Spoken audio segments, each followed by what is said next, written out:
সেই ভবিষ্যৎই একদিন আমাদের ভারতবর্ষকে এক অনন্য জায়গায় নিয়ে যাবে এই আশাই করছি। সেই কথাই স্যার বললেন। চলে এসো, আমাদের ওই ছোট্ট মেয়েটি আবার একটু আবৃত্তি করো, তাই তো? নমস্কার। কবি গুরু রবীন্দ্রনাথ ঠাকুরের লেখা ছোট বড়। এখনো তো বড় হইনি আমি, ছোট আছি ছেলে মানুষ বলে। দাদার মতো অনেক মস্ত হব, বড় হয়ে বাবার মতো হলে। দাদা তখন পড়তে যদি না চায়, পাখির ছানা পুষি কেবল খাঁচায়, তখন তাকে এমনি বকে দেব, বলবো তুমি ভারী দুষ্ট ছেলে, তুমি চুপটি করে পড়ো। যখন হব বাবার মতো বড়, তখন নিয়ে দাদার কাছে খানা, ভালো ভালো পুষ্প পাখির ছানা। 10:30 যখন যাবে বেজে, নাবার জন্য করবো না তো তারা, ছাতা একটা ঘাড়ে করে নিয়ে চটি পায়ে বেরিয়ে আসবো পাড়া। গুরু মশাই দাওয়ায় এলে পরে, চৌকি এনে দিতে বলবো ঘরে। তিনি যদি বলেন ছুটে এসে, খোকা দেরি হচ্ছে, সেরের কথা বসে পড়া করো, আমি বলবো খোকা তো আর নেই, হয়েছে যে বাবার মতো বড়। গুরু মশাই শুনে তখন কবে, বাবু মশাই আসি এখন তবে। খেলা করতে নিয়ে যেতে মাঠে, গুরু যখন আসবে বিকেল বেলা, আমি তাকে ধমক দিয়ে কব, কাজ করছি গোলকর্ণা মেলা।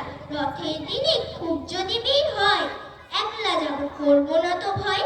মামা যদি বলেন ছুটে এসে, খোকা হারিয়ে যাবে আমার কোলে চড়ো, আমি বলবো দেখছো নাকি মামা, হয়েছি যে বাবার মতো বড়। দেখে দেখে মামা বলবে, তাই তো, খোকা আমার সে খোকার নাই তো। মা, আমি যেদিন প্রথম বড় হব, গঙ্গা স্নানের পরে আসবে যখন খিড়কি দুয়ার দিয়ে, ভাববে কেন বল শুনিনে ঘরে, আমি তখন চাবি খুলছে শিখে, যত ইচ্ছে টাকা দিচ্ছি ঝিকা। মা মনে বলবে তাড়াতাড়ি, খোকা তোমার খেলা কেমন করো, আমি বলবো মাইনে দিচ্ছি আমি, হয়েছি যে বাবার মতো বড়। হয়েছি যে বাবার মতো বড়। আশ্বিনেতে পুজোর ছুটি হবে, মেলা বসবে গাজন তলার মাঠে, বাবার নৌকো কত দূরে থেকে লাগবে এসে বাবুগঞ্জের ঘাটে। বাবা মনীষ ভাববে সোজাসুজি, খোকা তেমনি খোকাই আছে বুঝি, ছোট ছোট রঙিন জামা জুতো কিনে এনে বলবে পরো, আমি বলবো দাদা পড়ুক এসে, আমি এখন তোমার মতো বড়। দেখছো নাকি যে ছোট মাছ জামার, পড়তে গেলে আট হবে যে আমার। নমস্কার। খুব ভালো, সুন্দর হয়েছে, সুন্দর হয়েছে। তোমার নামটা কি? সুকর্ণা সামন্ত। যারা আবৃত্তি করেছো তাদের টিফিনের ব্যবস্থা আছে, যাবে না কেউ? সত্যি সুকন্যা কিন্তু আমাদের 7, 8 অসাধারণ আবৃত্তি পাঠ করেছো। হ্যাঁ, যারা আছো তোমাকে অসংখ্য 9, 10 ধন্যবাদ, টাকা। খুব ভালো হয়েছে। এখন আরো ভালো তুমি করো, তোমার শ্রীবৃদ্ধি কামনা করছি। কিন্তু আমি এটুকু বলবো, দেখবে অনেক ছেলে মেয়ে আছে যারা স্টেজে উঠতেই ভয় পায়, কিন্তু এইটুকু বাচ্চা মেয়েটা, এই হচ্ছে সেই সমস্ত বাচ্চাদের কাছে আদর্শ। একে দেখে আমি আশা করবো তোমরাও যেন স্টেজে উঠে এসে, আরে পারো না পারো, দাঁড়িয়ে বলার চেষ্টা করো।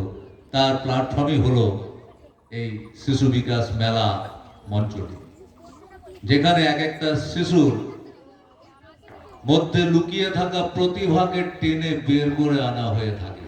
এইখানে সকলকে সুযোগ দেওয়া হয়। আমি আশা করব এই গ্রামের সমস্ত বাচ্চাদের কাছেও আমার অনুরোধ, তোমাদের মধ্যে যা যা প্রতিভা আছে, তোমরা স্টেজের মধ্যে তোমরা তার পারফরমেন্স করো। দেখো তোমাদের জড়তা কেটে যাবে নিশ্চিত। এইটুকু বাচ্চা মেয়েটি তোমাদের কাছে আদর্শ হয়ে থাকবে।